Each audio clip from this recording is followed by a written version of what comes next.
Orang Vietnam membangun rumah sangatlah menarik. Mereka memotong bambu menjadi panjang 2,5 meter. Kemudian menusuknya ke dalam lumpur. Lalu ditimpa dengan batu bata. Langkah-langkah mereka sangat jelas. Pertama, tusukan bambu. 1 bambu, 2 bambu, hingga bambu-bambu selanjutnya. Langkah kedua, meletakkan batu bata. 1, 2, lalu semakin banyak. Langkah ketiga, mengikat tali baja dengan jarak 15 cm. Kemudian terbentuk seperti sebuah jaring. Langkah keempat, memperkuat kerangka, diikat dengan kuat. Langkah kelima, menumpahkan semen untuk menetapkan posisi. Keenam, seperti cara tradisional memasang batu bata dan semen. Membangun rumah dengan cara seperti ini. Sebenarnya apa kelemahan dan kelebihannya? Semua ini hanya karena sebuah kata, geografi. Vietnam terletak di Asia Tenggara. Garis pantainya lebih dari 3.260 km. Memiliki iklim tropis, dengan suhu panas dan sering hujan. Kelembaban tahunan rata-rata mencapai 84%. Karena itu saat membangun rumah, menggali perlahan, bawahnya sudah penuh dengan air. Situasi ini sangat mudah untuk mengebor sumur. Tapi untuk membangun rumah sangatlah susah. Tanah sangat halus. Bagaimana cara memasang beton? Kebetulan di awal-awal tahun, ada cara serupa untuk membangun rumah di negara Cina, terutama di Guangdong dan Guangxi. Dekat dengan garis pantai, maka tanahnya akan lebih lembut dan berair.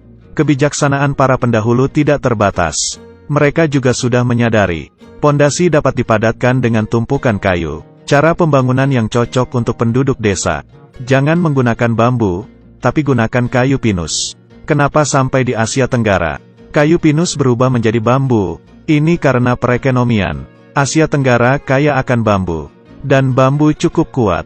Juga tahan air. Seperti direndam dalam air tidak akan menjadi lembek. Karakteristik seperti ini, membuat bahan pembangunan menjadi lebih murah. Bambu pun menjadi pilihan utama dalam pembangunan. Tanahnya lembut dan banyak air. Jadi menggunakan bambu untuk menutupinya. Rata-rata tiap meter persegi ruangan memerlukan 25 bambu. Kepadatan seperti itu, baru bisa memastikan tanah itu tidak bergerak. Setelah bambu menahan tanah, kemudian memerlukan pasir untuk meratakannya. Sampai di sini, sudah menyelesaikan langkah pertama membangun rumah.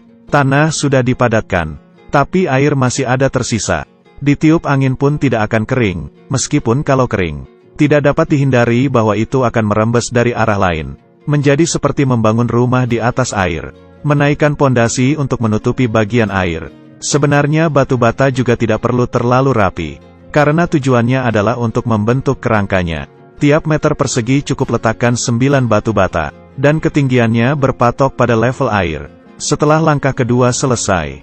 Seperti cara tradisional membangun rumah. Tambahkan kerangka untuk menahannya. Kemudian saat meletakkan semen, merendam semua batu bata. Hingga tidak terlihat bambu dan batu bata.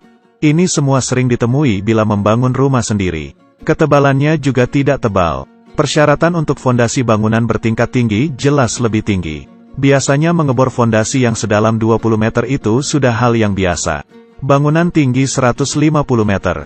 Biasanya kedalaman fondasinya kira-kira 1/12 dari ketinggian bangunan, atau 1/18. Karena itu orang Vietnam menusukkan bambu dan batu bata. Tidak bisa apa-apa bila tanahnya keras dan dekat dengan dasar.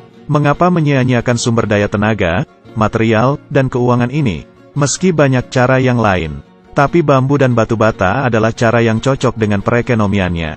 Apalagi untuk membangun rumah sendiri di tepi pantai. Tinggi bangunan tidak tinggi, hemat biaya lebih penting.